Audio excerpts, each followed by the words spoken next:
सभी विद्यार्थियों का स्वागत है। आज हम पुनः लेकर के आए हैं आपके समक्ष BSTC 2020 जो परीक्षा हुई थी, जिसे प्री DLED एग्जाम के नाम से भी जाना जाता है। इसकी कट ऑफ क्या रहने वाली है, कितने अंक तक अगर आपके अंक आए तो आपका सिलेक्शन पक्का है, इस प्रकार का विश्लेषण, पूरा तार्किक विश्लेषण आज हम इस क्लास में करने वाले हैं। जो BSTC 2020 या प्री DLED एग्जाम 2020, ये जो पेपर हुआ था, इस पेपर में आपने कितने क्वेश्चन सही किए हैं और कितने क्वेश्चन सही हो कि आपका सिलेक्शन हो जाए, इसके ऊपर हम आज चर्चा करने वाले हैं। इसके ऊपर हम आज बात करेंगे और आपको अपना मूल्यांकन करने में भी आसानी रहेगी कि आपके कितने नंबर हो रहे हैं, जिससे आपका सिलेक्शन हो सकता होगा या नहीं होगा। तो ध्यान दें, पूरा विश्लेषण हम कर लेते हैं कि अगर मेंटल एबिलिटी का पेपर देखें, पहला जो आपके था मेंटल एबिलिटी, फर्स्ट जो पेपर था आपके, पेपर का फर्स्ट भाग मेंटल एबिलिटी, कुल प्रश्न पूछे गए थे 50।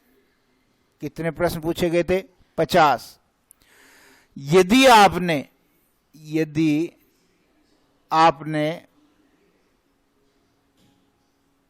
कितने प्रश्न सही किए हों कि आपका जो है सिलेक्शन पक्का हो जाए, तो इस मेंटल एबिलिटी के सारे प्रश्नों का एनालिसिस करने के बाद, इनको भली भांति देखने के बाद मैं इस निष्कर्ष पर पहुंचा हूं कि यदि आपने 50 में से 35 प्रश्न अगर सही कर दिए हैं, कितने?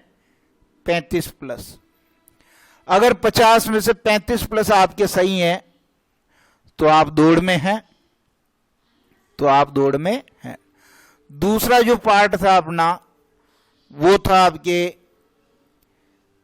सामान्य ज्ञान यानी जीके वाला पार्ट था। इस जीके वाले पार्ट में भी 50 क्वेश्चन पूछे गए थे। आपके इसमें कितने क्वेश्चन सही हों कि आप दौड़ में बने रहेंगे? तो इस सामान्य ज्ञान के पेपर में कुछ प्रश्न ऐसे थे जो वास्तव में जटिल थे। तो इस प्रकार यदि आपने इस सामान्य ज्ञान राजस्थान जीके वाले पार्ट में यदि 25 प्लस प्रश्न सही किए हैं, कितने? 25 प्लस प्रश्न यदि आपने सही किए हैं तो आप दौड़ में हैं। तीसरा जो पार्ट था आपका, वो था शिक्षण या शिक्षक अभिरुचि।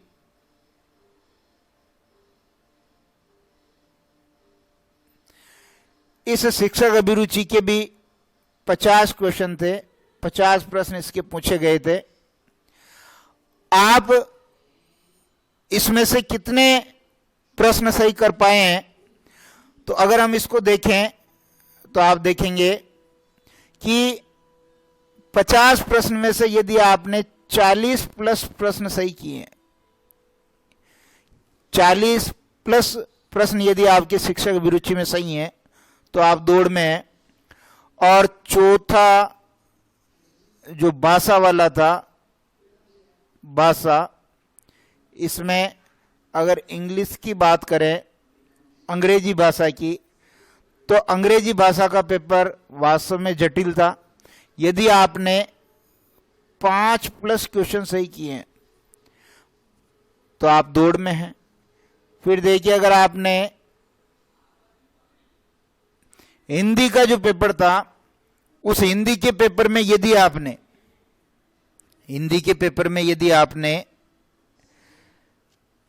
30, ये 5 जो है ये 20 में से थे, 20 क्वेश्चन इसके पूछे गए थे और हिंदी के 30 क्वेश्चन पूछे गए थे, और यदि इन 30 प्रश्नों में से हिंदी में आपने 20 प्लस प्रश्न सही किए हैं तो आप दौड़ में हैं। और इसी प्रकार एक हिंदी से अगर आपने पेपर नहीं दिया और संस्कृत से आपने पेपर दिया है और संस्कृत के भी 30 क्वेश्चन थे और यदि आपने 25 प्लस क्वेश्चन सही किए हैं तो आप दौड़ में हैं। अब एक बार इसका अंक के अनुसार जो है आकलन कर लेते हैं। अंक के अनुसार किस प्रकार आपके प्रश्न बन रहे हैं। पहला जो पार्ट था मेंटल एबिलिटी,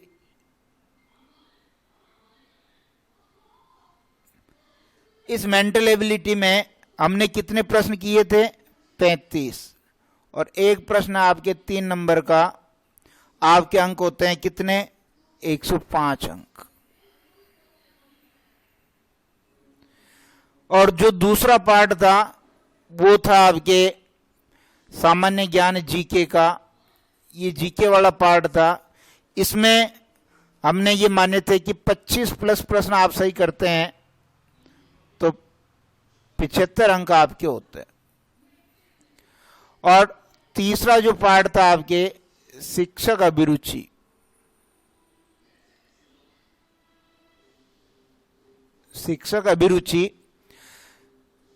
इसमें हमने सही माने थे 40, पर चूंकि यहां अगर आपका बिल्कुल सही उत्तर है तो 3 अंक मिलेंगे, थोड़ा कम सही है तो 2 मिलेंगे, थोड़ा और कम सही है तो 1 मिलेगा, और बिल्कुल ही आपने गलत ऑप्शन चुना तो 0 नंबर मिलेगा। तो यहां संभावना है कि 40 में से 35 तो किए हैं आपने बिल्कुल करेक्ट, 105 अंक, और 40 में से आपने 5 ऐसे किए हों जिनके 2 अंक हैं, 10 अंक ये हो जाएंगे। तो इस प्रकार आपके, इसकी बात करें शिक्षक अभिरुचि की, तो 115 अंक इसके होते हैं। कितने अंक होते हैं? 115। और चौथा जो भाषा वाला था, भाषा वाला जिसमें हमने इंग्लिश में बात की थी, इंग्लिश में यदि आपने 5 क्वेश्चन सही किए हैं तो आपके अंक होते हैं 15। और हिंदी की हमने बात की, हिंदी में यदि आपने 20 प्रश्न सही किए हैं तो आपके अंक होते हैं 60। और या फिर आपने अगर संस्कृत भाषा से जो है पेपर दिया है तो आपके 25 प्रश्न सही होने पर आपके अंक बनते हैं 75। तो मेरिट कितनी हो गई? मेरिट आप देखें, इधर पेन चेंज कर लेता हूं मैं। मेरिट आप देखें 105, 75, फिर 105, फिर 10, फिर 15 और फिर 60। ये तो जिसने हिंदी विषय से जो पेपर दिया है उसके हैं 10, 10 हो गए 20, 20 का 0, 2, 7 2 9, 10, 11, 11 और 6 हो गए 17, और हासिल का 1, 2 और 3। यदि आपने 370 प्लस नंबर प्राप्त कर लिए तो आप निश्चित रूप से जो है इस BSTC की दौड़ में शामिल हैं। प्रश्न आपके ऊपर नीचे हो सकते हैं, हो सकता है आपका अंग्रेजी जो सब्जेक्ट है वो अच्छा रहा हो तो आप 5 से ज्यादा सही कर पाएंगे, लेकिन ऑल ओवर ये है कि यदि आपने अगर हम प्रश्नों की बात करें तो 30 और 30 60 हो गए, 60 और 40 100, और 100 और 25 125 क्वेश्चन आपके सही हो रहे हैं। लेकिन चूंकि मैं इसमें शिक्षक अभिरुचि में हमने 5 क्वेश्चन 2 नंबर वाले मान लिए थे, तो 5 से 15 को 5 हासिल का 1 3 6 और 7 और 3 ये 375 होते हैं या 370 हो रहे हैं, क्योंकि यहां हमने जो 5 अंक यहां कम कर लिए थे।